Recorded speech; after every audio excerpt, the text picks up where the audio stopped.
This week, we celebrate Memorial Day. We focus on the sacrifice of those who fought and served on behalf of our country, so that we could be and stay free. Thank you to all who have served. When we mix scuba diving and the military, likely the first thing that comes to mind are the Navy SEALs, frogmen. But the Navy also has recovery divers, and all branches of the military have diving programs, including the Air Force. While the most famous combat diving missions are when we use scuba to bring the fight to the enemy, some diving missions recover things we or other nations have lost beneath the waves. Other missions involve the use of diving to save our brothers or sisters who are hurt or trapped behind enemy lines. While recreational scuba missions may center around seeing a wreck or brightly colored fish, combat diving usually involves creating those wrecks and killing a big fish. The greatest diving mission of all time took place before the United States was even created.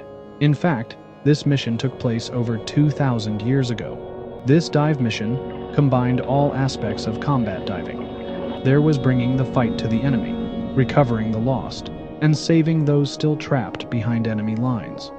In a mission that would take the principles of Sun Tzu to a whole new level. In Sun Tzu's book, The Art of War, we find in Chapter 1, number 18, all warfare is based on deception, and number 19 is when able to attack, we must seem unable. When using our forces, we must seem inactive. This was exactly what happened. Let me explain. From the curse in Genesis 3, God was setting the stage to redeem us from its grip. Jesus allows himself to be arrested, convicted, tortured, hung on a cross, and even dismissed his spirit from his body into the depths of Sheol, in the greatest deception of all time. We had all become hostages to sin and death. We were all considered at best a prisoner of war, and if we were unable to get free before our death, we would be killed in action.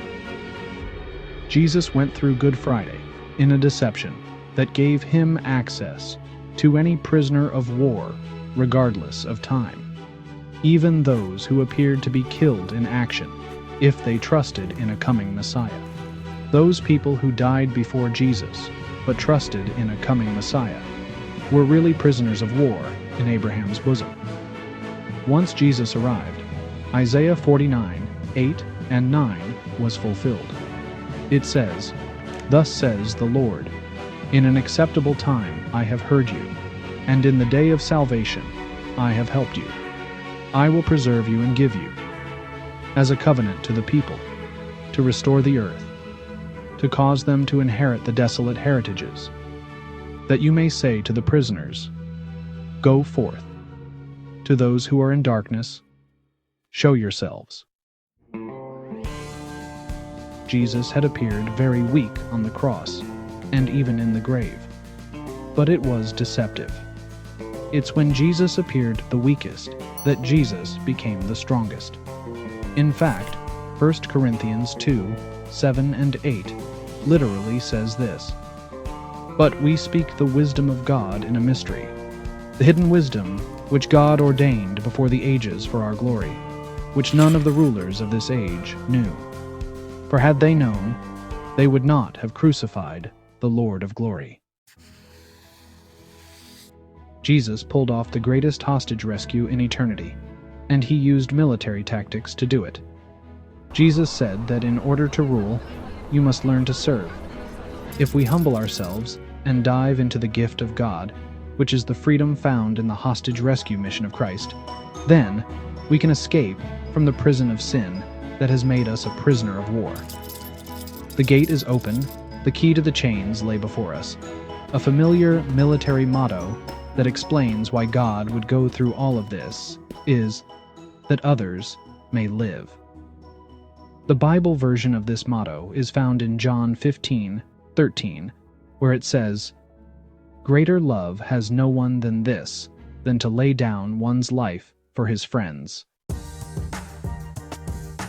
I pray that this message has encouraged you. For full messages, please visit us at the Canton Covenant Group channel. Thank you, and dive safe.